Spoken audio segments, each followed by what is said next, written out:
নমস্কাৰ আজি হৈছে 22 ডিসেম্বৰ অসমৰ লগতে ভাৰতবৰ্ষৰ বিভিন্ন প্ৰান্তৰ পৰা ইতিমধ্যে যুবত কৰা হৈছে ৰাজ্যৰ লগতে দেশবাসীৰ বাবে ৰাতিপুৱাৰ কেইবাটাও বিশেষ গুৰুত্বপূৰ্ণ খবৰ আৰু জৰুৰী খবৰ আজি আমাৰ প্ৰথমটো খবৰ হৈছে ৰাজ্যৰ লাখ লাখ টিএট পৰীক্ষাৰ্থীসকলৰ বাবে এক বিশেষ গুৰুত্বপূৰ্ণ খবৰ হয় 19 জানুৱাৰীত অনুষ্ঠিত হ'ব টেট নিযুক্তি পৰীক্ষা শিক্ষামন্ত্ৰীৰ ডাঙৰ ঘোষণা 19 জানুৱাৰীত অনুষ্ঠিত হ'ব টেট নিযুক্তি পৰীক্ষা 29 ডিসেম্বৰত অনুষ্ঠিত হোৱাৰ কথা আছিল টেট নিযুক্তি পৰীক্ষা নিম্নতম 15 দিন পৰীক্ষা পিছুৱাবলৈ নিৰ্দেশ উচ্চ ন্যায়ালয়ে পাঠ্যক্ৰম সলনি কৰাৰ বাবে পৰীক্ষাৰ্থীয়ে দাখিল কৰিছিল লেখ আবেদন নতুনকৈ পাঠ্যক্ৰমত অন্তৰ্ভুক্ত কৰা হৈছিল গণিত বিষয় গুৱাহাটী উচ্চ ন্যায়ালয়ৰ নিৰ্দেশনাৰ ভিত্তিতে সলনি কৰিলে নিযুক্তি পৰীক্ষাৰ দিন পৰীক্ষাৰ নতুন দিন ঘোষণা শিক্ষামন্ত্ৰী ৰনোজ পেগুৰ পৰৱৰ্তী খবৰটো হৈছে এক ভয়ংকৰ খবৰ হয় ইজৰাইলৰ ধাৰাসাৰ মিছাইল আক্ৰমণ 16 ইজৰাইলীৰ সৈতে ভয়ংকৰ ঘটনা ইজৰাইলত ভয়ংকৰ মিছাইল আৰু ড্ৰোন আক্ৰমণ ইয়েমেনৰ তৰফৰ পৰা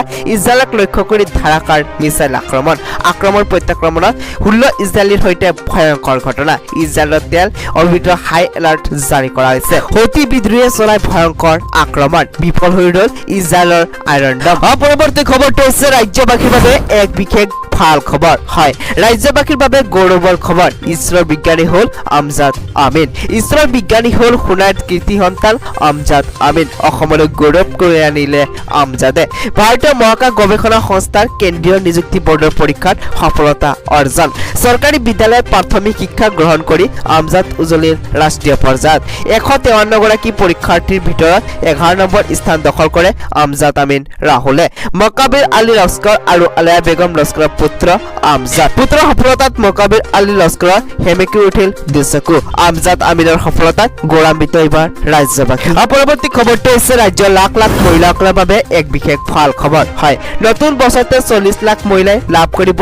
10,000 কোটি টকা ৰাজ্যৰ লাখ লাখ মহিলাৰ বাবে মুখ্যমন্ত্ৰীৰ ডাঙৰ ঘোষণা ৰাজ্যৰ লাখ লাখ মহিলাৰ বাবে মুখ্যমন্ত্ৰীৰ ডাঙৰ ঘোষণা শীঘ্ৰে মহিলাসকলৰ একাউণ্টত সোমাব 10,000 কোটি টকা 40 লাখ মহিলাই গাই প্ৰতি একাউণ্টত পাব 10,000 কোটি টকা ইয়াৰ বাবে চৰকাৰক লাগিব 4,000 কোটি টকা 10,000 টকা কেতিয়া লাভ কৰিব সেই চিন্তা মহিলাসকলে কৰিব নালাগে মুখ্যমন্ত্ৰীয়ে কৈছে যেতিয়া এই টকা আপোনালোকে একাউণ্টত পাব বৰ্তমানলৈকে মই যি প্ৰতিশ্ৰুতি দিছো সেয়া পূৰণ কৰিছো মহিলাসকলক প্ৰদান কৰাৰ বাবে 4,000 কোটি টকা সংগ্ৰহ কৰি আছে চৰকাৰে কিছুদিনৰ ভিতৰতে মহিলাসকলে গাই প্ৰতি এই 10,000 কোটি টকা লাভ কৰিব মুখ্যমন্ত্ৰী ডক্টৰ হিমন্ত বিশ্ব শৰ্মাৰ ডাঙৰ ঘোষণা পৰৱৰ্তী খবৰটো হৈছে ৰাজ্যবাসীৰ বাবে আন এক বিশেষ গুৰুত্বপূৰ্ণ খবৰ হয় মিডুল ইছলামৰ পৰিয়ালৰ দায়িত্ব ল'ব ৰাহুল গান্ধীয়ে প্ৰতিবাদত মৃত্যু হোৱা মিডুল ইছলামৰ পৰিয়াললৈ ৰাহুল গান্ধীৰ ফোন মিডুল ইছলামৰ পৰিয়ালৰ দায়িত্ব ল'ব ৰাহুল গান্ধীয়ে ফোনযোগে মিডুল ইছলামৰ পত্নীক জনালে এই কথা দুই সন্তানৰ পঢ়া শুনাৰো দায়িত্ব লোৱাৰ কথা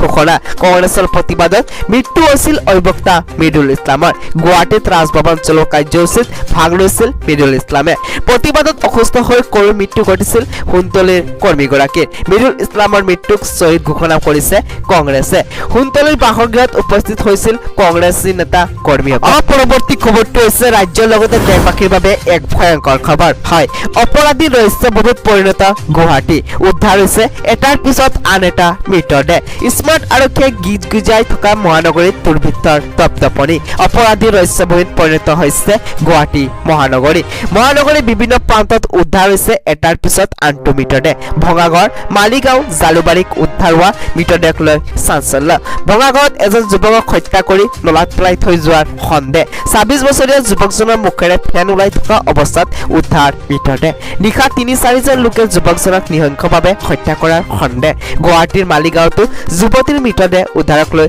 চাঞ্চল্য ই ৰিক্সা চালক মিথুন কুমাৰে জংঘললৈ নিছিল মৃত যুৱতীগৰাকীক আধা ঘণ্টা ধৰি জংঘলৰ মাজত আবদ্ধ কৰি ৰাখিছিল যুৱতী সুৰাক্ত অৱস্থাত আছিল ই ৰিক্সা চালক মিথুন কুমাৰ সুৰাক্ত মিথুনে কাঠেৰে যুৱতীৰ মূৰত আঘাত কৰাৰ অভিযোগ ইফালে জালুকবাৰীৰ আৰক্ষী চকীৰ সন্মুখৰ জংঘলত উদ্ধাৰ অৰ্ধগলিত মৃতদেহ দুৰ্বৃত্তই হত্যা কৰি মৃতদেহ পেলাই থৈ যোৱাৰ সন্দেহ বৰ্তমানলৈ আৰক্ষীয়ে সন্ধান উলিয়াব পৰা নাই মৃতদেহৰ পৰিচয়